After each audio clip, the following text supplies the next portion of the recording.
My lord, might I have a moment of your time? I would beg of you a service. Certainly. What is it? It's a long story. But before we get to that, would I be right in thinking Lady Shula told you about the witch from the north? Yes. She said that your ancestors found her here, and that it was she who taught them the spell to stop time. She was like Walius, you know. A dominant. The Warden of Ice. My great-grandmother suspected as much. She cared for the poor woman when the end was near. And it was she whose duty became to attend her grave. A duty that was passed down to me. I see. And the service you would beg of me? Well, until recently, the path to the grave had long been blocked by a fallen tree. But when our woodsmen finally found time to move it, we quickly realized it might have been better had they not. On trying to clear the rest of the path, you see, we discovered that a flock of bloodthirsty beasts had claimed the cliffs beyond. None of us was a match for them. But you, my lord, have proven your strength many times over. Would you drive them away for us? Of course. I'll see the path is made safe. Thank you, my lord. The grave is in a place called Witch Drop. To reach it, one must turn left at the Winged Wains, then follow the path around to the right, deep into the forest. Why so far from Haven? It was where she lived. When our ancestors first came to Mysidia, they found her there, in an old abandoned village, and it was her heartfelt wish to return there in death. So when she passed away, my great-grandmother had a stone erected for her on the cliffs overlooking the place she once called home. How thoughtful. Well then, no time like the present. Left at the ships, then round to the right, you said. Just so. Thank you once again, my lord. I will join you at the grave anon.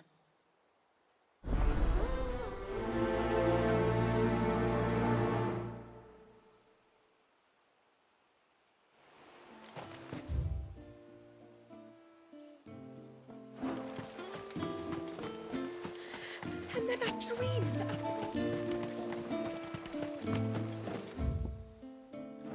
And what about the walls?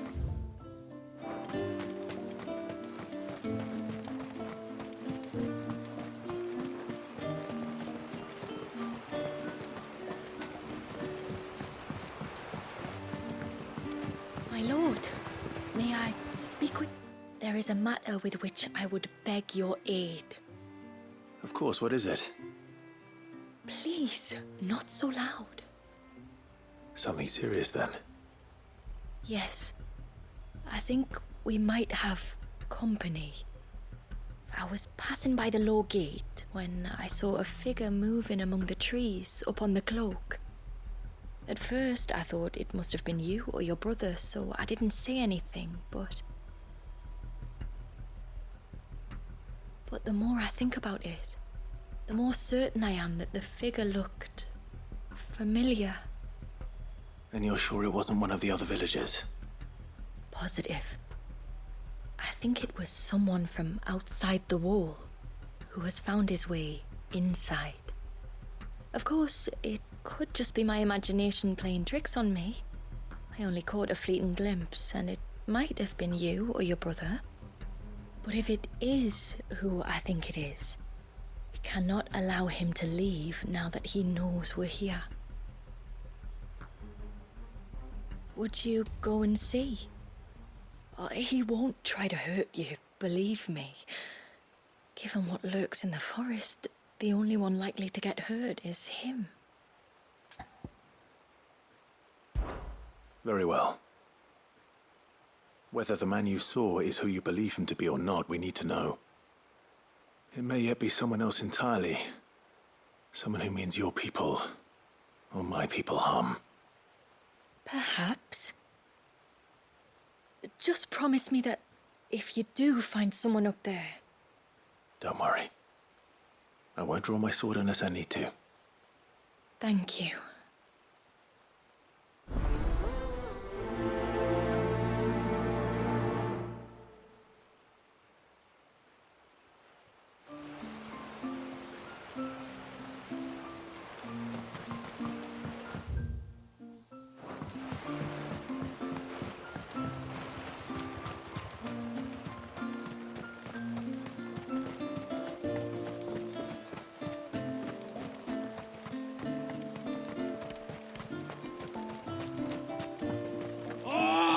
never should have let him go alone. Ty, take me. What am I gonna do? You've got to help me. Shula said you were a force to be reckoned with. Are you? Why do you ask? Eh? Oh, sorry. I should explain. My name's Kitav. I'm worried about a friend of mine. He went into the forest and he hasn't come back. Would you help me find him? I can try. Tell me what I need to know. Of course. You know about the glamour our ancestors cast to keep this place hidden, right? Shula told us about it, yes. Right. So you know the cairns we use to maintain the spell? Well, it's me and my friend's job to maintain them. If it weren't for the likes of us, it would have faded years ago. So your friend went into the forest to visit one of these cairns? Aye, that's right. He said he was going down to Father's Fell. There are 2 cairns out that way, one by the banks of the Swift Run and another near the Winged Wains, the ships in the forest. All right. How will I know this friend of yours? His name's Nassef. He's about my height, but clean-shaven. If you could track him down and see that he's come to no harm, I'd be much obliged. I'll search the village, just in case anyone's seen him, and meet you back here. Very well.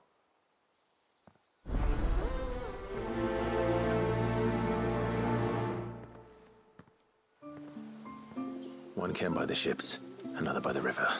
Better get moving.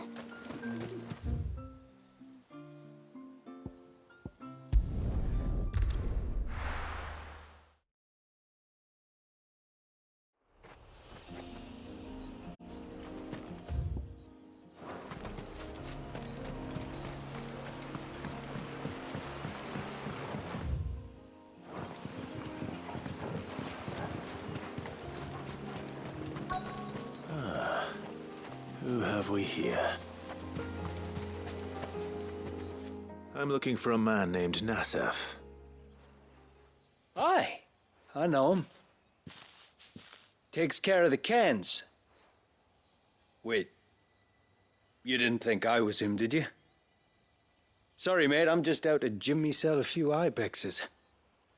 What do you want with the lad, anyway? His friend, Katav, asked me to look for him. Apparently he ventured out to work on one of these cairns and didn't return. Well, that is a worry. You're a hunter, yes? You must know the woods as well as anyone. Can you think where he might have gone? There's a bridge further down the path. Blasted thing got washed away a few moons back. Our carpenter only recently had time to rebuild it. But if I remember rightly, there is another cairn on the far side. Maybe he decided to visit that one while he was here. Maybe. It's worth a look, certainly. Thank you. Don't mention it. I'll keep an eye out too. Perhaps he just got delayed or something. Let's hope so.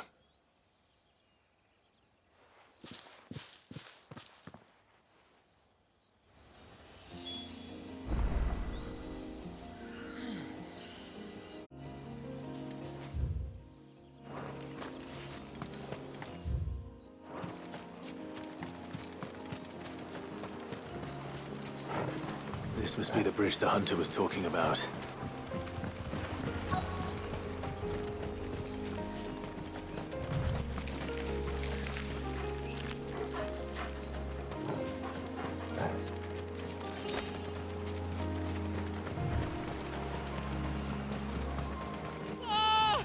Stay away, damn you! Hold on!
finished?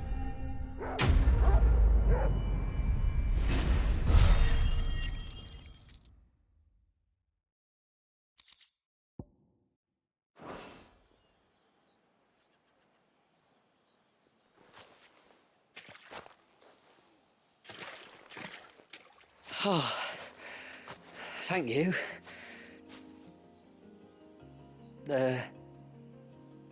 I'm the tributary's guest. And you must be Nassef. I am? But how do you know that? Your friend Katav asked me to look for you when you didn't return. I'm sorry. I was so focused on attuning the cairn, I didn't see those creatures coming till it was too late. How exactly do they work? Oh, there are crystals inside. They're what keeps the glamour going.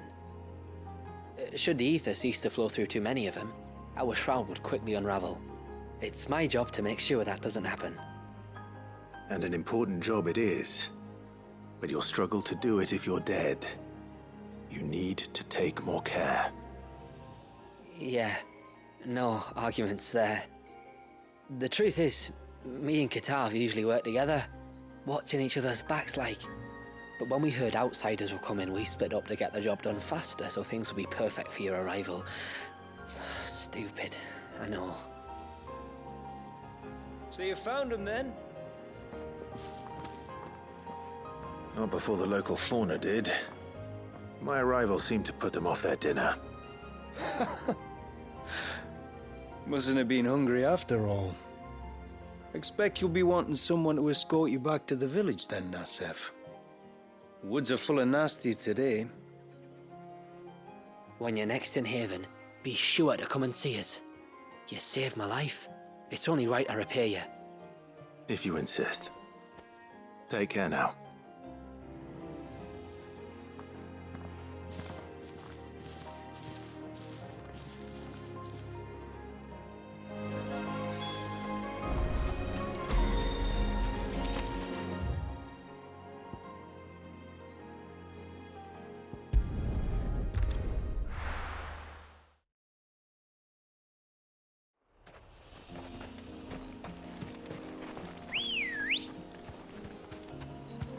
Ready, go?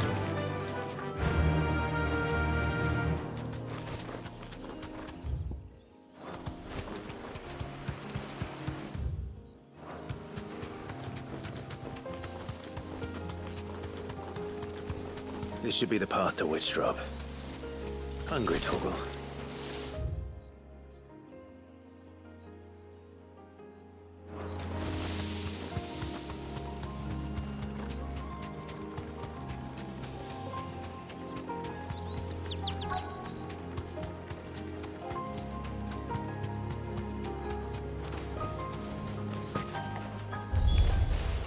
And here's our welcoming party.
Looks like that's the last of them.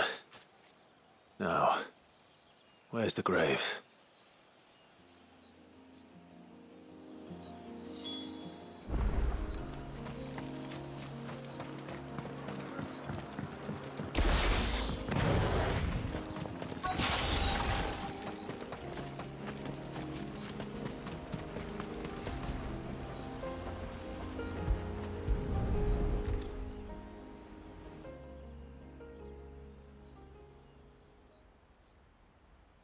This must be it.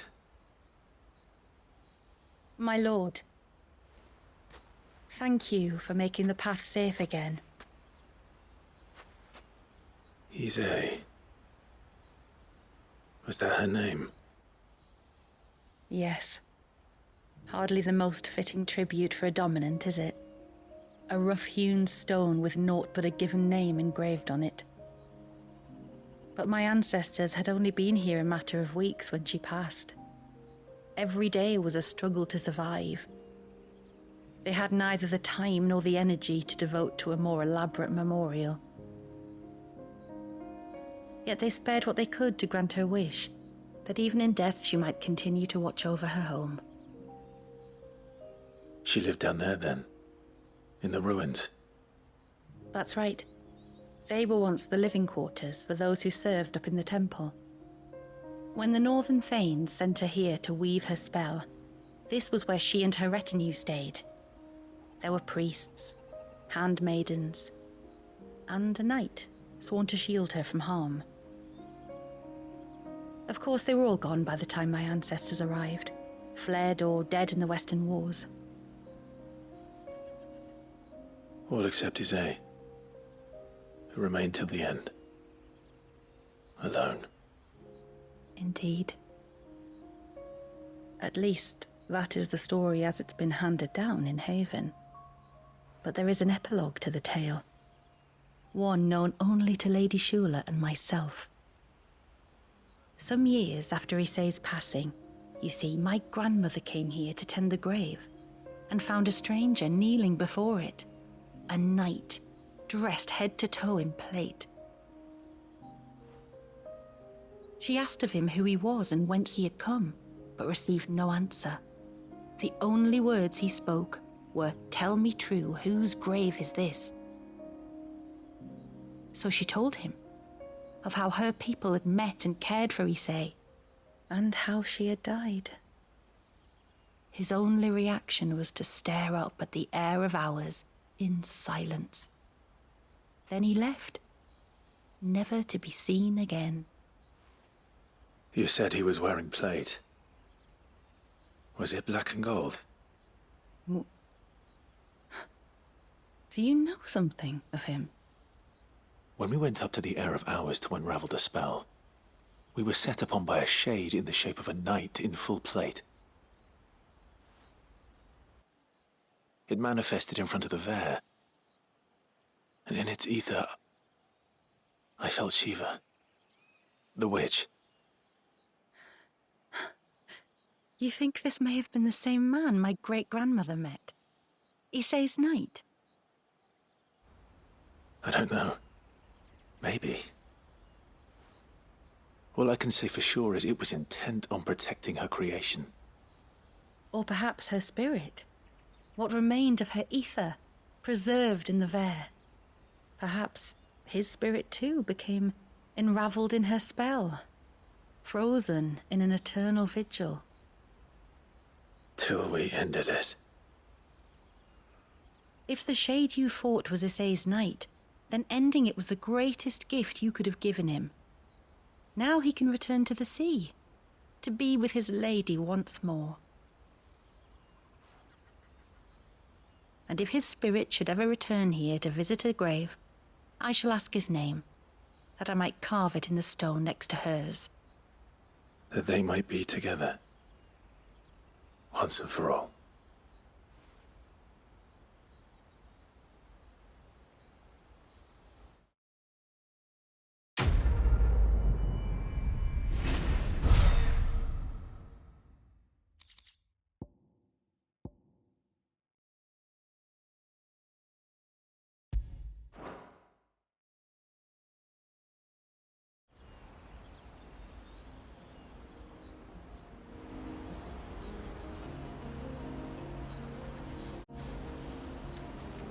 Thank you, my lord, for reuniting them.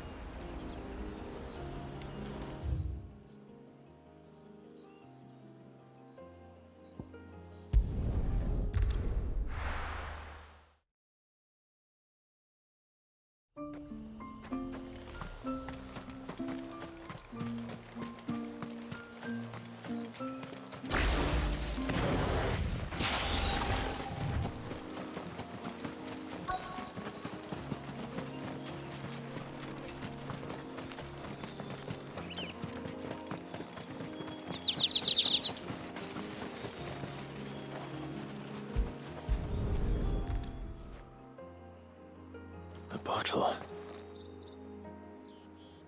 Breath of the arbor. Perfume from Sambrag. Looks expensive, too. Who's there? Stop!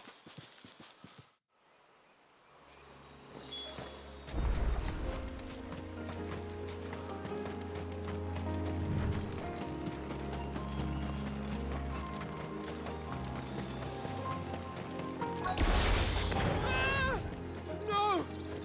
No! Hang on! I'm coming!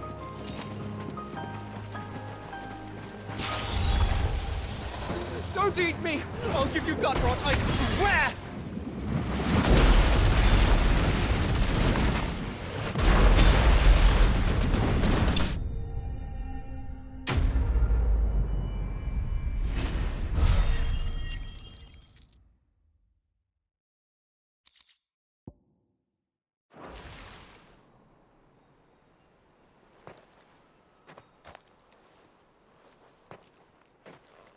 Are you all right? I'm more than all right. I'm saved! Oh, I could kiss you! Maybe you should introduce yourself first. Hervey! I knew it was you. What are you doing here? I came to see you. Oh, my little canary, it's been so long. Thank you for saving him and sparing him. Who is he? Hervey, one of many clients from my employment beyond the wall. One of many clients? We spoke every night of our plans together. Whispered songs of love into each other's ears. And then you upped and vanished without so much as a word. I left you a note, didn't I? I told you I was sorry, but that we could never be together. That I could never abandon my family. And I told you not to look for me. How did you even find this place, anyway? The flame of your love was as a beacon in the night that guided me to you. Hervey.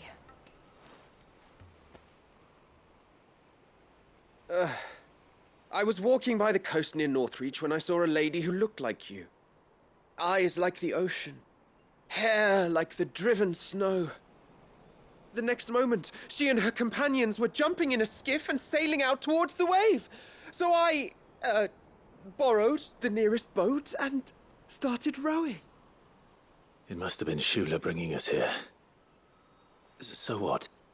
You rowed, found a nose how many leagues across the bay, simply because you saw a woman with white hair.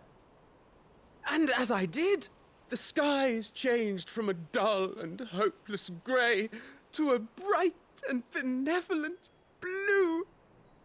That was when I knew for certain that my little canary was close. Oh, why did you come? You should have forgotten me, as I tried to forget you. I cannot leave my people, Hervey. And now that you know about this place, neither can you. We must return to Haven and accept my family's judgment. I'm to meet your family. Oh, my little canary.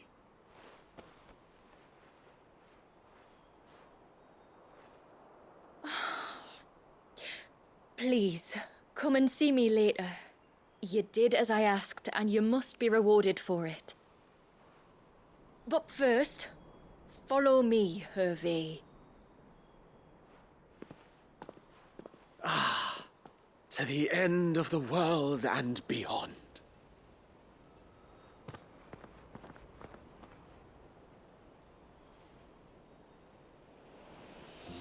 To think we were being followed.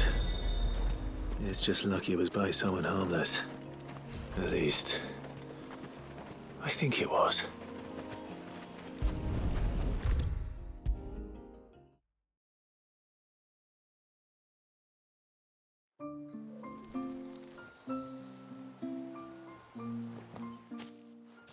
Forgive me. There's nothing to forgive. You two met at the Vale, I take it. When I worked there, yes. To earn the coin that my people need to survive. Though Mysidia is our sanctuary, there are certain necessities that it cannot provide. And for that reason, some of us seek employment beyond the wall.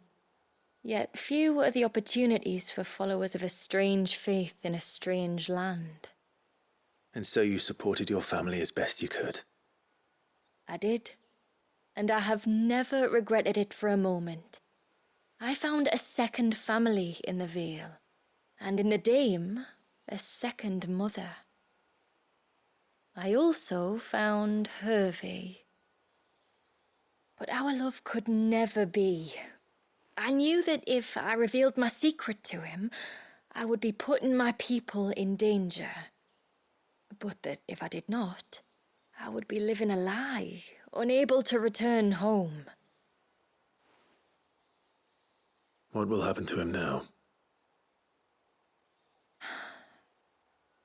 Since our people settled in Mysidia, uninvited visitors have been few and far between, but not unknown. Explorers, survivors of shipwrecks, none lasted long. I see. But the last was long ago. Hervé's fate is in Shula's hands now. I only hope that she can be convinced to spare him. Well, I haven't known Shula long. I don't believe she'd sacrifice a man's life if there were any alternative. No, she wouldn't.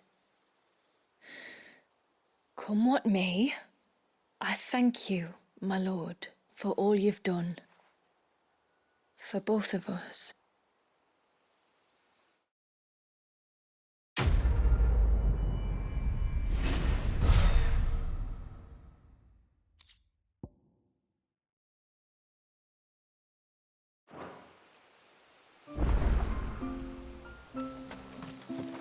I don't care what happens to me.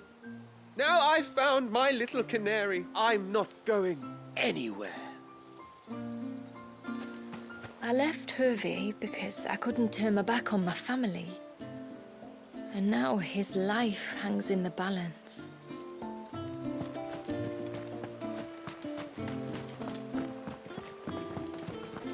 My friend, I have news.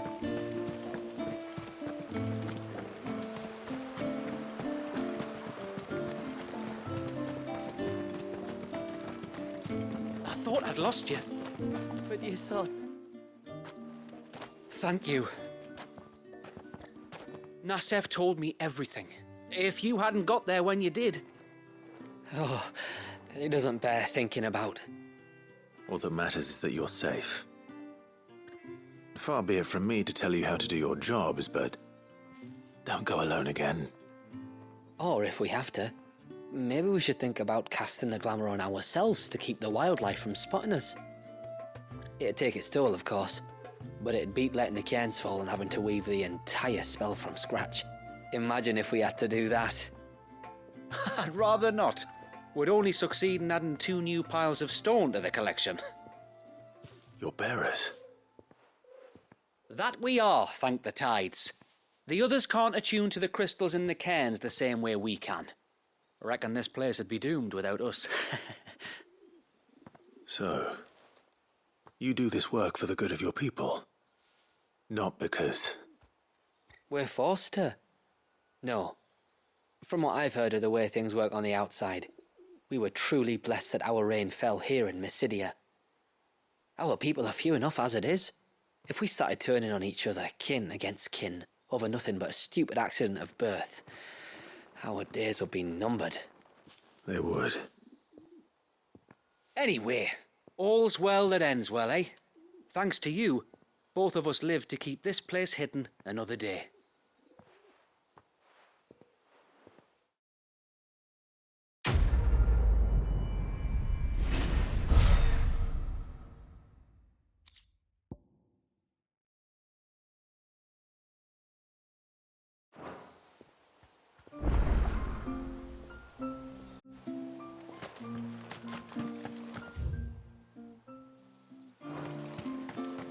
I heard the tributary can fell an ibex from 100 paces.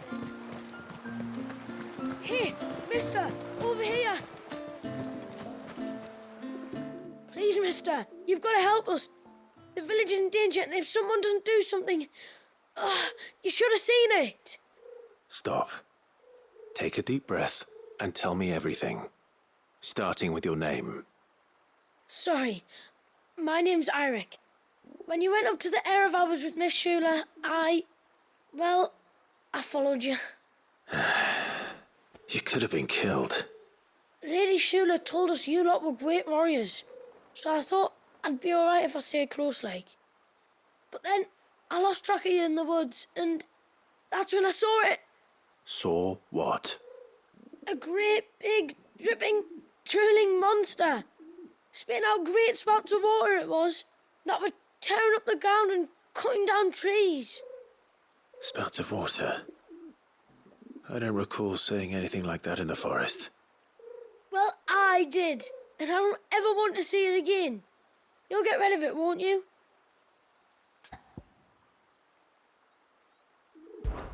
All right. If this creature is as terrible as you claim, it could well pose a threat to the village.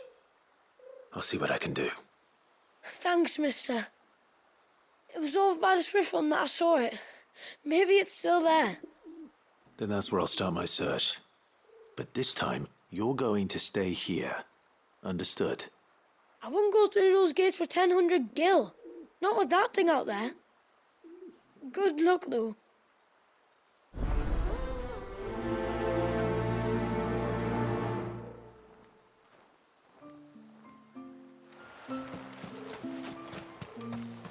My friend, I have news.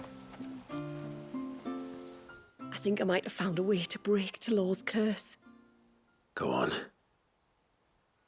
Well, after listening to the village elders and scouring every likely-looking tome in the library, I learned that not all Tombries are the same little green menaces we know and loathe. Apparently, a chosen few live to incredible ages and grow to many times the size of their counterparts. The folktales hold that it's the very eldest of these, the Tombury kings, who weave the curses, and that their magics bind their victims to them, that they might continue to feed on their pain. So if we slay the one that cast the curse, the feeding will cease. But that was my thinking, yes. Though I doubt it'll be easy. These kings are not just bigger, they're stronger too. And if the tales are true, their followers will defend them to the death. It is a perilous proposition, in short, but it may also be Talor's only hope. What say you?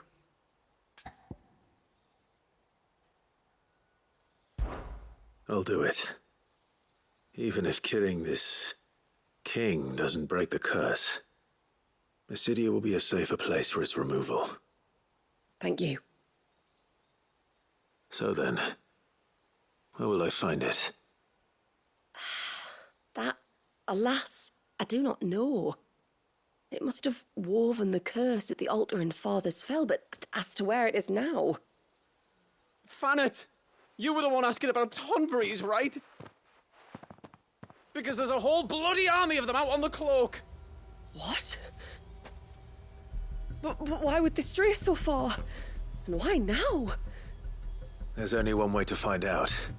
I'll head up the mountain and see what's going on. Right. Thank you. And please, be careful.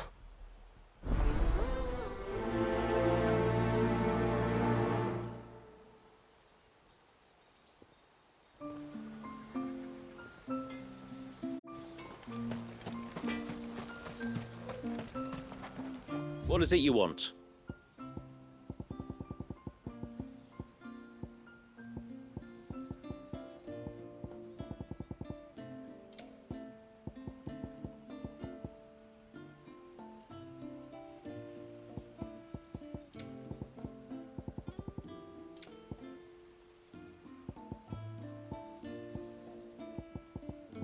A good tide to you.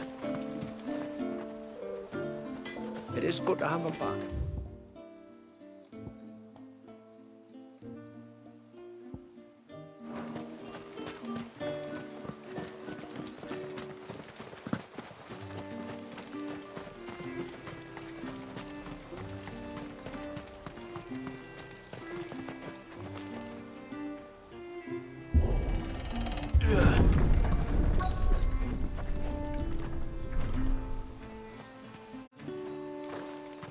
Found her. They're almost at the gate. But they won't be coming any closer.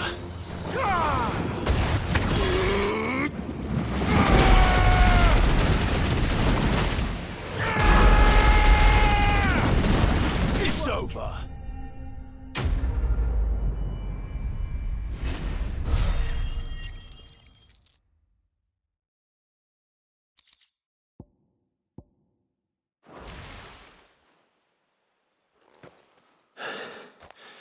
That should buy Haven some time at least.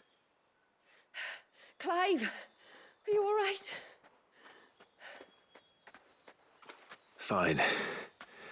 We've taken care of the immediate threat. Thank the tides. I was worried I was going to lose you both. Talor, he took a sudden turn for the worse just after you left. What? Is he? No, he's hanging on. I fear the Tombury King may have begun the cursing ritual again. In earnest this time. And I can't imagine their being here as a coincidence. I think it might be happening on this very mountain. If it is, it won't be for long.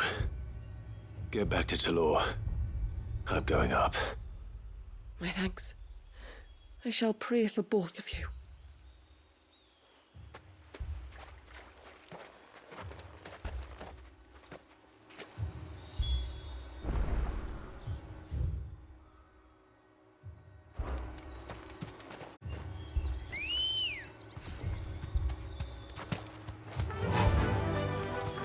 Run like the wind. More of them. Come on, then. I crave an audience with your king.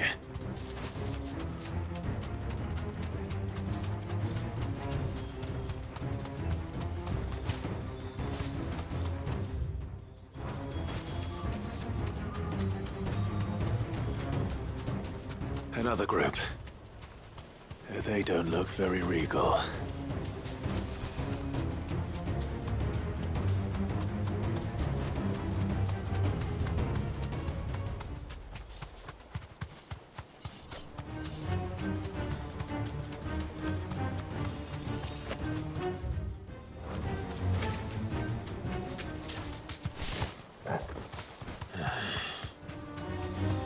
Still no sign of the king. Could Fanad have been wrong?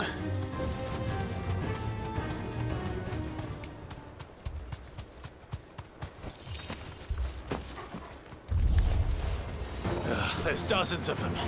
The king must be close.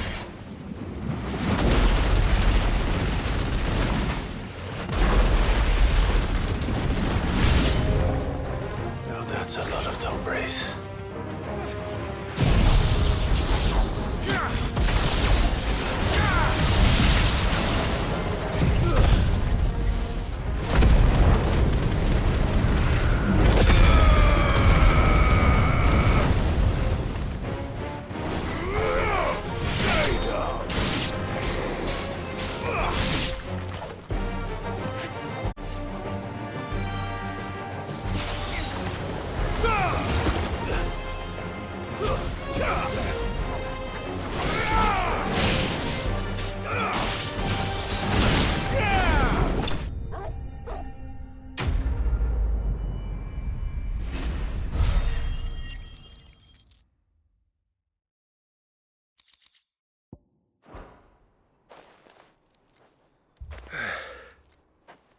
Looks like that's the last of them.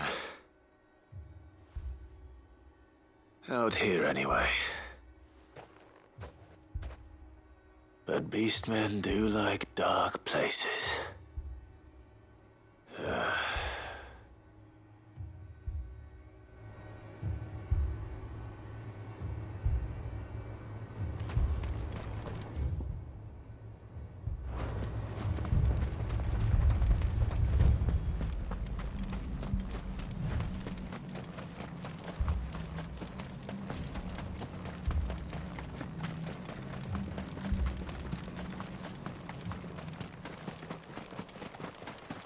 Well, I'll be damned.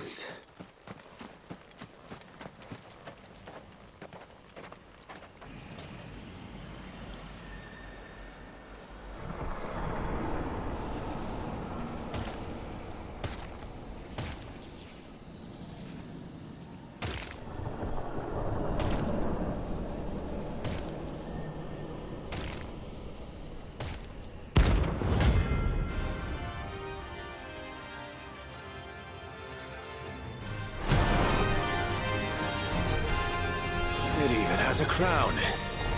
Sorry, Your Majesty, but your reign ends here.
It's done. Which means the curse should be broken. Let's see how Talor's doing.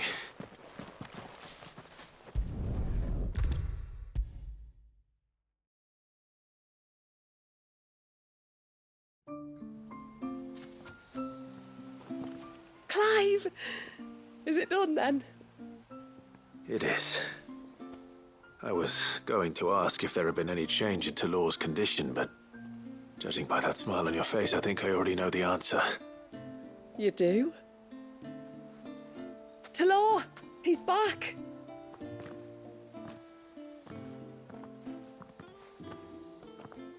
Thank you, my lord. I can never repay you for everything you've done for me. I owe you my life. I'm just glad the curse is lifted. There is one thing I'd like to know, though. If you don't mind my asking. What made you seek the Tombury's help in the first place? Oh, that... well, you deserve to know. It was years ago now, back in my trading days. The Sons of Greek arrested me in Oriflamme, chained me up in a lightless cell with a great sword hung over my head, ready to fall if I didn't confess. Though they never said to what. I didn't, of course. So eventually they just let me go. And I never told a soul. Tried to forget it ever happened. But then you came along and the sight of your sword brought it all flooding back.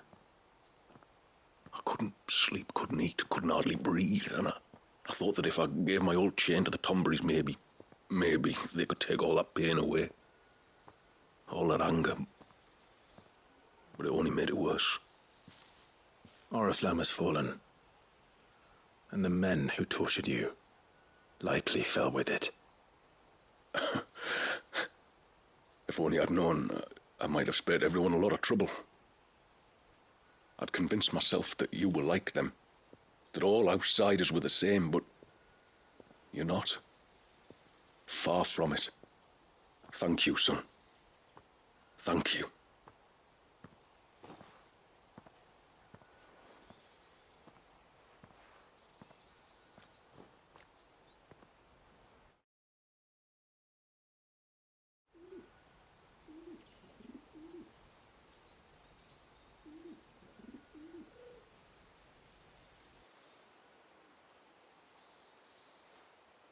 Clive, there's something I need to tell you. After we parted ways on the path to the cloak, I went straight back to Talor and explained to him what you were doing on his behalf. And just like that, his pain began to fade. What do you mean? Just like that? The Tombury King would have still been alive. I had to contend with dozens of his minions before I found him. Then perhaps one of them warned him of your coming and he broke off his ritual. Or perhaps knowing that an outsider was fighting for him was what lifted the weight from Talor's heart. I know from experience that many illnesses are not wholly physical, but of the spirit, at least in part. Was there ever really a curse then? Or was Talor simply suffering from the pain of his memories? And the guilt of what he'd done? For all the difference it makes. I suppose we'll never know. Maybe not. But this much I do know. It was your strength and your selflessness that healed his heart in the end. I'll be sure to tell my healer friend when I get home.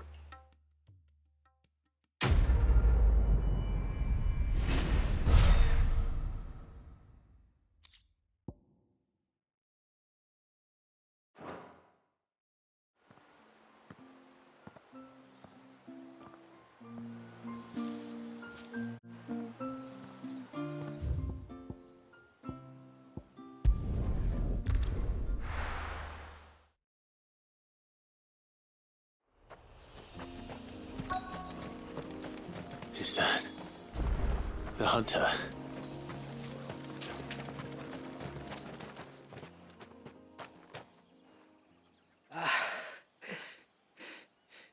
It's you. Nassef's savior. Are you all right? What happened? I was tracking an ibex when a great spout of water struck me square in the back. Sent me flying all the way across the clearing. Did you see what made it? No. All I heard was a noise. An ear-splitting din.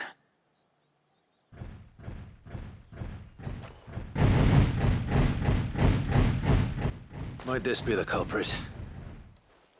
Leave him to us.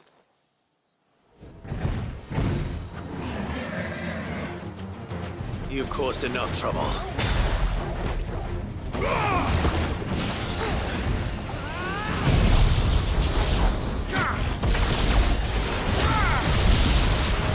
Let's try. Water's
Well, that wasn't too bad. Hardly a threat to the village, but you can't blame the boy for being scared.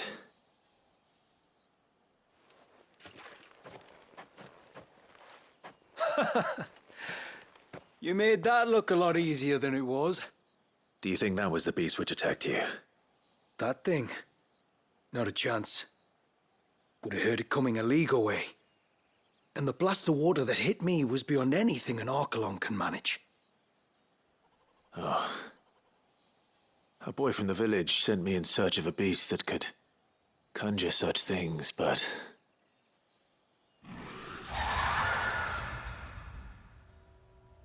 That's it. That's the noise I heard. Sounded like it came from the ruins. I'll go. You head back to Haven and see a healer.